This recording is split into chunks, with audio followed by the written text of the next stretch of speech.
Radio Claret América presenta Sediento de ti, la palabra, fuente de vida, con el sacerdote misionero claretiano Tony Díaz. Reflexiones diarias del Evangelio. Aquí iniciamos. Bienvenidos, hermanos, a nuestras reflexiones bíblicas de las lecturas del día. Hoy es viernes de la tercera semana de nuestra jornada cuaresmal. Viernes de la tercera semana de Cuaresma. La primera lectura de hoy viene del profeta Oseas, capítulo 14, versículos 2 al 10. Esto dice el Señor Dios: Israel, conviértete al Señor Dios tuyo, pues tu maldad te ha hecho sucumbir. Arrepiéntanse y acérquense al Señor para decirle: perdona todas nuestras maldades. Acepta nuestro arrepentimiento sincero, que solamente te prometemos. Ya no nos salvará Asiria. Ya no confiaremos en nuestro ejército, ni volveremos a llamar Dios nuestro a las obras de nuestras manos, pues solo en ti encuentra piedad el huérfano. Yo perdonaré sus infidelidades, dice el Señor. Los amaré aunque no lo merezcan, porque mi cólera se ha apartado de ellos. Seré para Israel como rocío. Mi pueblo florecerá como el lirio. Hundirá profundamente sus raíces como el álamo, y sus renuevos se propagarán. Su esplendor será como el del olivo, y tendrá la fragancia de los cedros del Líbano. Volverán a vivir bajo mi sombra, cultivarán los trigales y las viñas, que serán tan famosas como las del Líbano. Ya nada tendrá que ver Efraín con los ídolos. Yo te he castigado, pero yo también te voy a restaurar, pues soy como un ciprés siempre verde, y gracias a mí tú das frutos. Quien sea sabio, que comprenda estas cosas, y quien sea prudente, que las conozca. Los mandamientos del Señor son rectos, y los justos los cumplen. Los pecadores, en cambio, tropiezan en ellos y caen. Palabra de Dios. El salmo responsorial es el salmo número 80, y el responsorio es: Yo soy tu Dios, escúchame. Yo soy tu Dios, escúchame. Oyó Israel palabras nunca oídas. He quitado la carga de tus hombros y el pesado canasto de tus manos. Clamaste en la aflicción y te libré. Te respondí oculto entre los truenos y te probé en Meribá, junto a la fuente. Escucha, pueblo mío, mi advertencia. Israel, si quisieras escucharme. No tendrás otro Dios fuera de mí, ni adorarás a dioses extranjeros, porque yo, el Señor, soy el Dios tuyo, que te sacó de Egipto, tu destierro. Ojalá que mi pueblo me escuchara, y cumpliera Israel mis mandamientos. Comería de lo mejor de mi trigo, y yo lo saciaría con miel silvestre. Yo soy tu Dios, escúchame. El Evangelio de hoy viene de Marcos capítulo 12, versículos 28 al 34. En aquel tiempo, uno de los escribas se acercó a Jesús y le preguntó: ¿Cuál es el primero de todos los mandamientos? Jesús le respondió: El primero es: escucha, Israel. El Señor nuestro Dios es el único Señor. Amarás al Señor tu Dios con todo tu corazón, con toda tu alma, con toda tu mente y con todas tus fuerzas. El segundo es este: amarás a tu prójimo como a ti mismo. No hay ningún mandamiento mayor que estos. El escriba replicó: Muy bien, maestro, tienes razón, cuando dices que el Señor es único y que no hay otro fuera de Él, y amarlo con todo el corazón, con todo el alma, con todas las fuerzas, y amar al prójimo como a uno mismo, vale más que todos los holocaustos y sacrificios.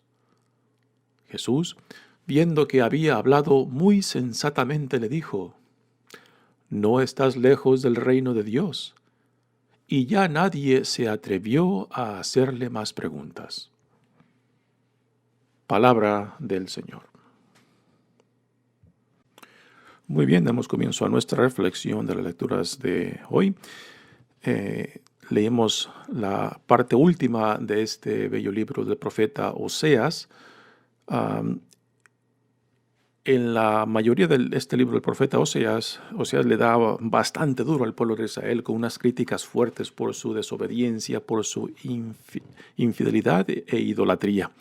Pero aquí en este capítulo 14, Oseas ya demuestra un lenguaje más tierno, más compasivo, un llamado al pueblo de Israel para que regrese, para que se arrepienta y retome el llamado que Dios le ha hecho por medio de la alianza. Así que es un lenguaje muy interesante, porque utiliza un lenguaje que se aplicaba a los Baales, que quiere decir a los dioses de los pueblos vecinos a Israel, a los cuales Israel parece que daba culto. Esta es parte de la idolatría que el profeta Oseas acusa y critica fuertemente al pueblo de Israel.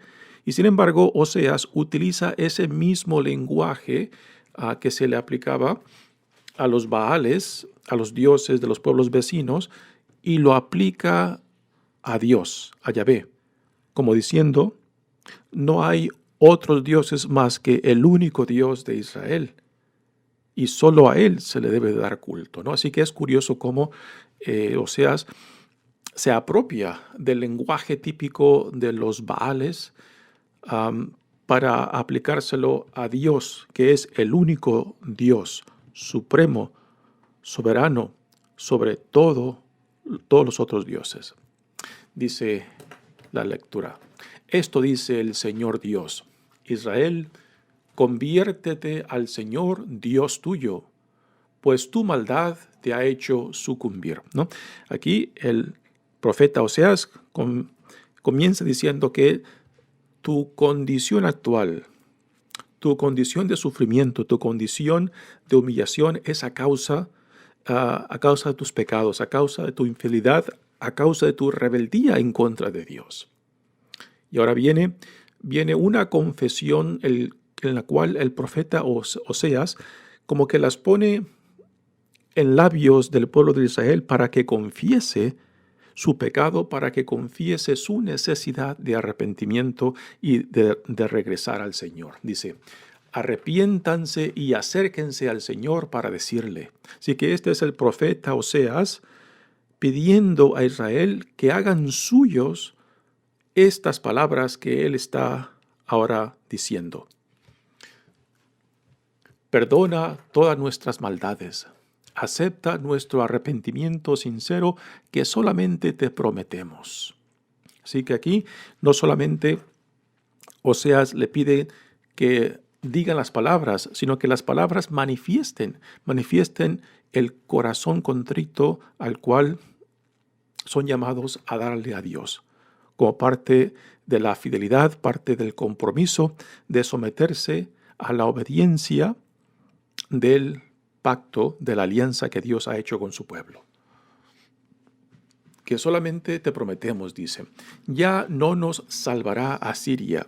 ¿Quién es Asiria? Asiria es el reinado que había conquistado el reinado de Israel, la parte norte, y Israel pagaba tributo a Asiria de protección.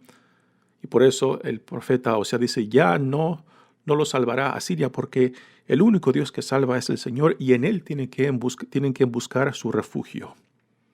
Ya no confiaremos en nuestro ejército,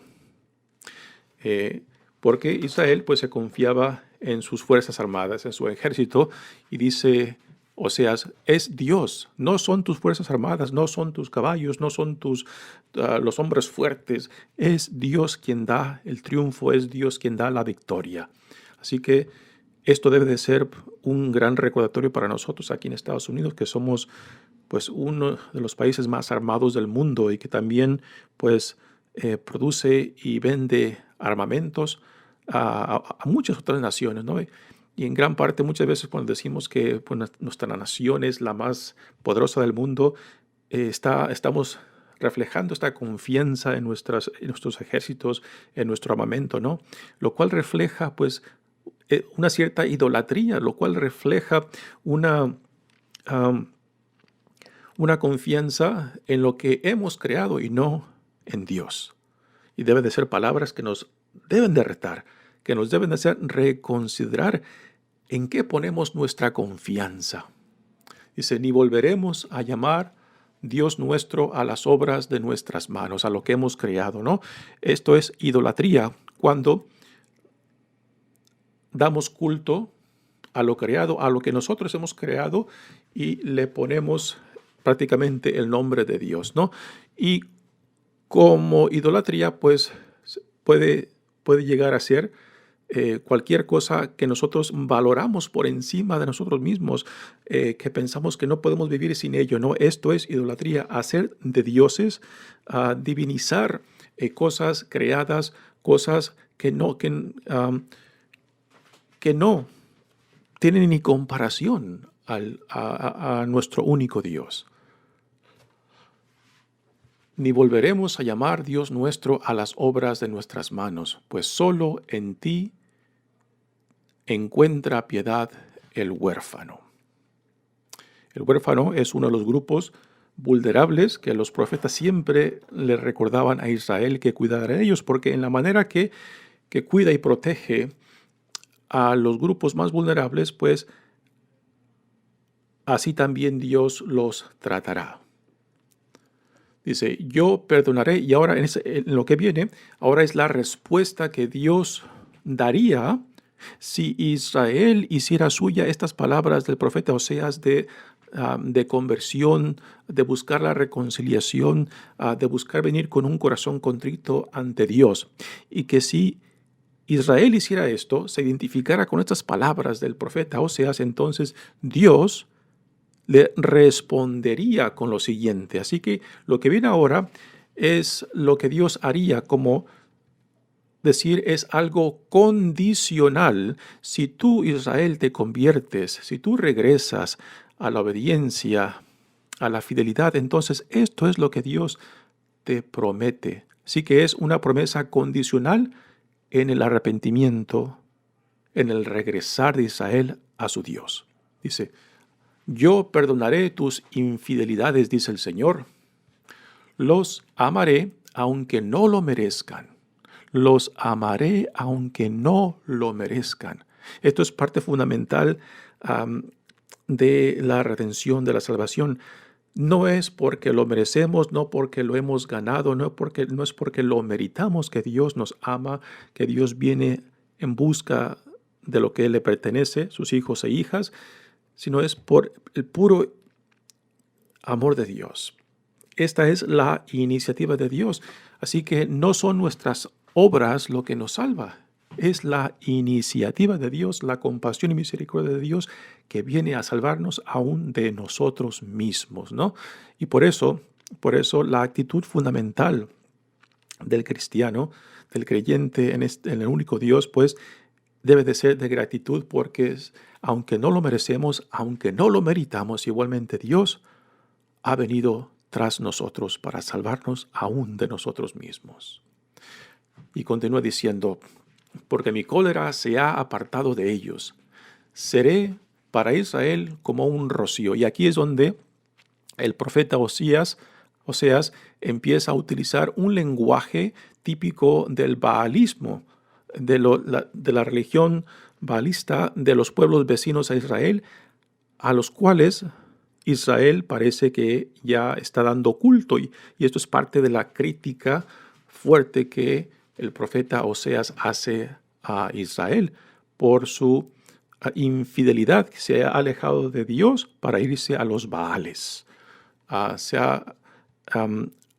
Rinde culto pues a dioses creados por otros. Dice, seré para Israel como rocío, mi pueblo florecerá como el lirio, hundirá profundamente sus raíces como el álamo, y sus renuevos se propagarán. Su esplendor será como el del olivo, y tendrá la fragancia de los cedros del Líbano. Así que este lenguaje de rocío, lirio, álamo, olivo y cedros es un lenguaje que era muy común en la religión baalista de los pueblos vecinos a Israel y que ahora el profeta Oseas se está apropiando de este lenguaje para aplicárselo al único Dios. Y con esto nos quiere dejar claro, ¿no?, que no hay ningunos otros dioses más que el único Dios, el Dios de Israel, ¿no? Y este es el propósito del por qué el profeta Oseas se apropia de este lenguaje baalista.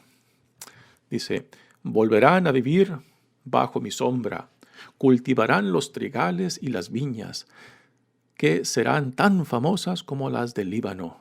Ya nada tendrá que ver Efraín con los ídolos. Aquí está diciendo el profeta Oseas que Israel llegará a ser fecundo, llegará a producir otra vez frutos dignos de Dios, dignos de su relación de Dios, dignos de la alianza que Dios ha hecho con su pueblo. Así que aquí también estas palabras del profeta Oseas acerca de la fecundidad que Israel encontrará cuando regresa a Dios también es parte del lenguaje y de las ideas baalistas de la religión de los pueblos vecinos, nuevamente que Oseas se ha apropiado para aplicárselas a Dios, porque repito, esto es muy importante. Oseas consistentemente le repite a Israel que no hay ningún otro Dios más que el Dios de Israel, ¿no? Y también quizás Oseas hace esto porque este lenguaje baalista pues es un lenguaje común que Israel en su infidelidad e idolatría pues está usando equivocadamente. Y Oseas lo utiliza para decirles a Israel, es un lenguaje bellísimo, pero lo están aplicando y lo están dirigiendo y lo están ofreciendo al Dios equivocado. Solamente hay un Dios y es el Dios de Israel.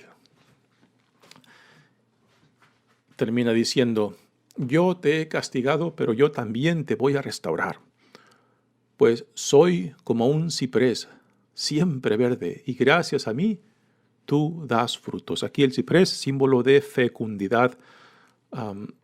Y ya las últimas palabras, pues, no solamente son dirigidas a Israel, sino son dirigidas a todos nosotros que leemos estas palabras del profeta Oseas cuando dice, quien sea sabio, que comprenda estas cosas, y quien sea prudente, que las conozca.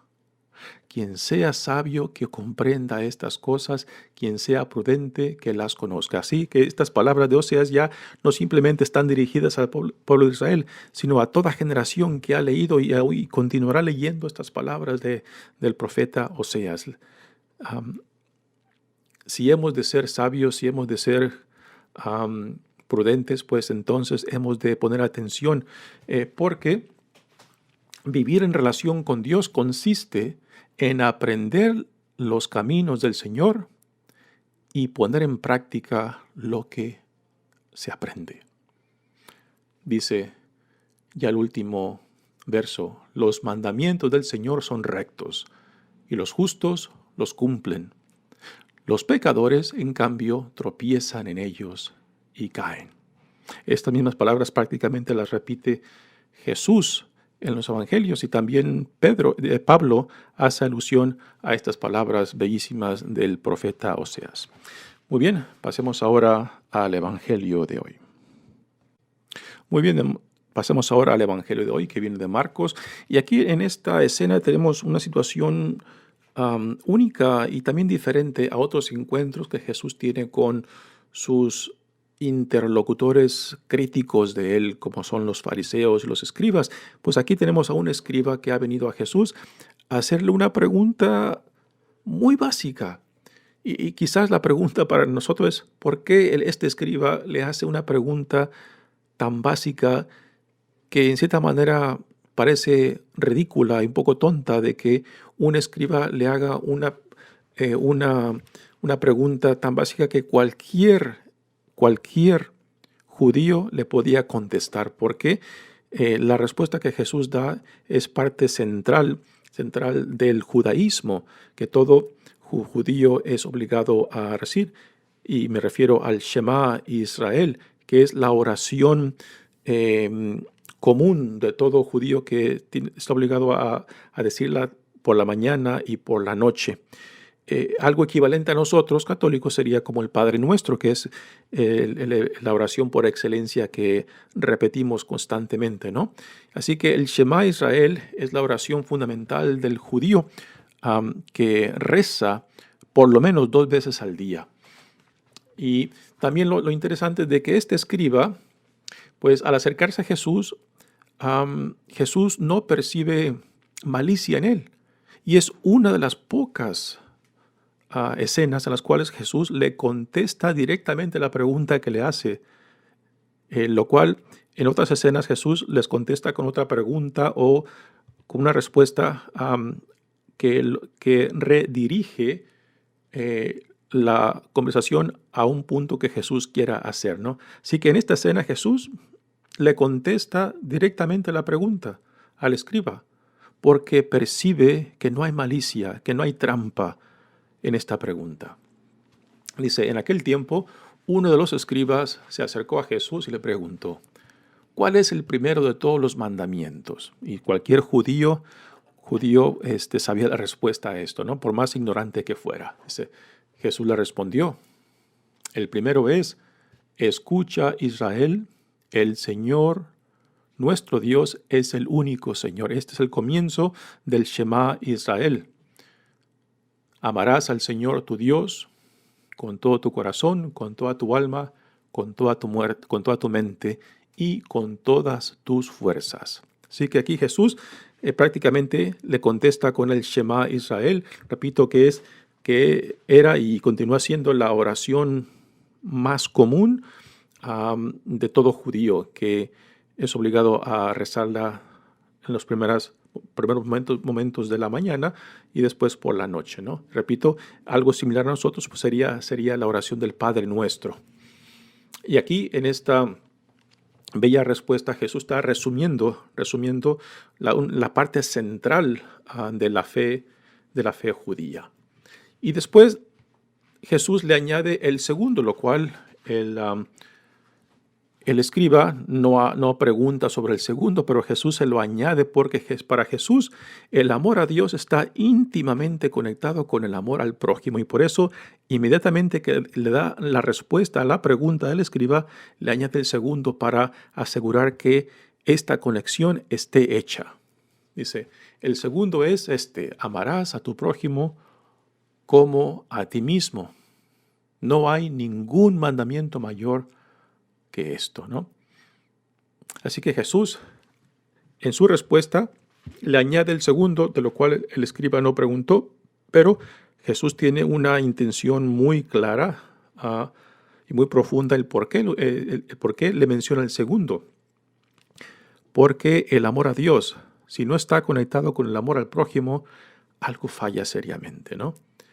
Decir que amamos a Dios, pues no es nada de otro mundo, no es nada que te exige algo de ti, pero cuando a este amor a Dios después lo dirigimos y lo conectamos con el amor al prójimo, entonces ya ese amor de Dios tiene carne, tiene huesos, tiene existencia, ¿no? Y ya también la primera carta de Juan en el Nuevo Testamento nos dicen, si profesamos, si decimos que amamos a Dios, pero odiamos al prójimo, o somos indiferentes al prójimo, pues entonces somos unos mentirosos, ¿no?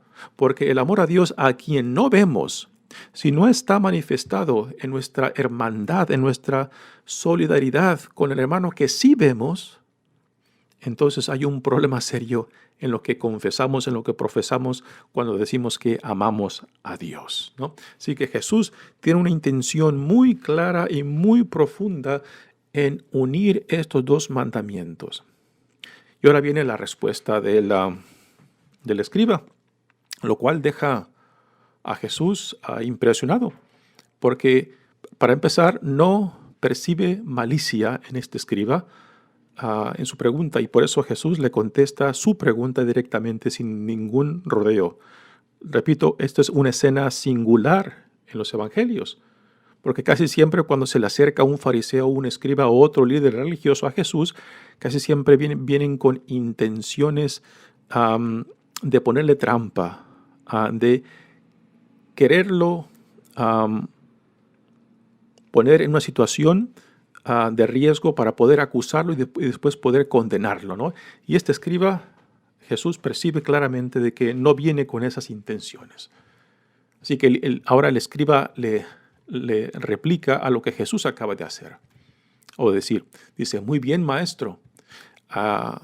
Es interesante de que el escriba lo llama maestro, cuando ningún otro fariseo o escriba se atreve a llamarlo así. Es algo significante también. Tienes razón cuando dices que el Señor es único y que no hay otro fuera de Él. Y amarlo con todo el corazón, con toda el alma, con todas las fuerzas, y amar al prójimo como a uno mismo, vale más que todos los holocaustos y sacrificios. También este escriba hace un resumen bellísimo de lo que Jesús acaba de decir, y lo pone en sus propias palabras, lo cual Jesús lo reconoce y afirma de que lo que él ha contestado ha estado muy bien. Y lo que el escriba responde, pues aún hace un punto todavía más significante cuando dice que amar al prójimo como a uno mismo vale más que todos los holocaustos y sacrificios, lo cual es algo que encontramos claramente en la tradición profética, y parece que este escriba conocía muy bien la tradición profética de que nuestra relación con Dios se tiene que manifestar clara y concretamente en nuestra relación con otros, que no puede reducirse o simplemente a quedarse en cultos, en sacrificios, en devociones externas, si no hay una transformación, un cambio interno que nos lleve a vivir en hermandad y solidaridad con el prójimo. Si todo lo que hacemos religiosamente, si todo lo que celebramos en nuestro culto, en nuestras devociones, no nos ayudan a vivir una relación de intimidad y confianza con Dios y entrar cada vez más en hermandad y solidaridad con el prójimo y tener una dignidad y vivir una dignidad comprometida, entonces todo lo que hagamos religiosamente en nuestro culto, en nuestras devociones, en nuestros actos religiosos, no significan nada. Todo lo que hacemos religiosamente tiene que llevarnos tanto a Dios como al prójimo como a mí mismo. Y si todo lo que hacemos religiosamente no está creando esto, no nos está acercando a esto al prójimo como a Dios, pues entonces algo falla seriamente en nuestra religión. Así que después de esta respuesta del escriba, Jesús dice, Jesús viendo que había hablado muy sensatamente le dijo, no estás lejos del reino de Dios. En cierta manera, estas palabras de Jesús es como una invitación a que lo siguiera, a que se identificara con lo que Dios está inaugurando en Jesucristo mismo. Ahora, lo interesante es de que si este escriba decide seguirlo, decide unirse a Jesús o no. Y esta es la incógnita, porque también estas palabras son dirigidas a nosotros, ¿no? No estás lejos del reino de Dios, pero ¿estás dispuesto a seguirlo? ¿Estás dispuesto a hacerte ciudadano de este reino que Dios está inaugurando en Jesucristo? ¿Estás dispuesto a jugártelas con Jesús? Así que el Evangelio no nos dice si este escriba se hace discípulo o no de Jesús, pero también estas mismas palabras son dirigidas a nosotros si es que nos comprometemos a seguir a Jesús como nuestro Señor y Salvador. Y después dice, ya cierra este Evangelio diciendo, y ya nadie se atrevió a hacerle más preguntas.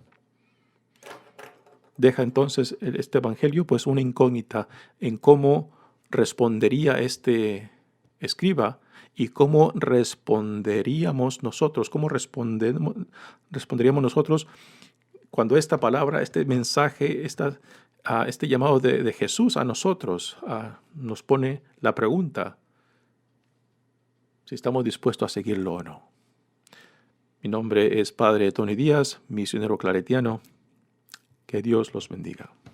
Radio Claret América presentó Sediento de ti, la palabra.